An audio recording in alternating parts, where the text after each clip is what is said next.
Napakasinungaling talaga ng artistang yan. Deny pa ng deny, siya na nga tinutukoy ni Bunny na kaliguyan ng asawa niya. Kaya bata-bata pa, pumapatol sa halos kaedad ng tatay niya.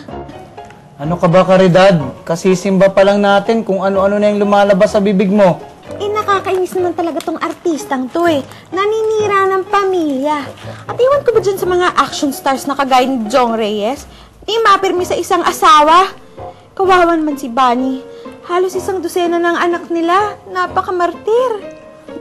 Bakit kaya gano'n na maraming daddy, ma-chicks? Yung kaklase ko na si Tet, yung daddy niya mayroong girlfriend.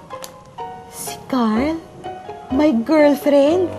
Paano mo nalaman yan? Narinig ko po sa yaya ni Tet, kinukwento niya po sa yaya ni Bea. Jane, anak, masama yung ginagawa mo. Chismis yan. Kasalanan yan.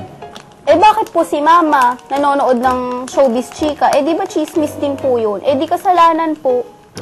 Jane, iba yan. Entertainment lang yan. Tignan mong epekto ng kakapanood mo ng mga talk show. Pati ang anak mo nahahawa na. Mabuti pa siguro magluto ka na. Pabilan po. Oh, may bumibili.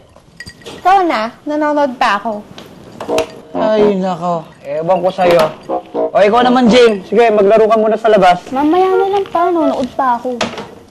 Mag-ina nga kayo. Ina nga muna kayo.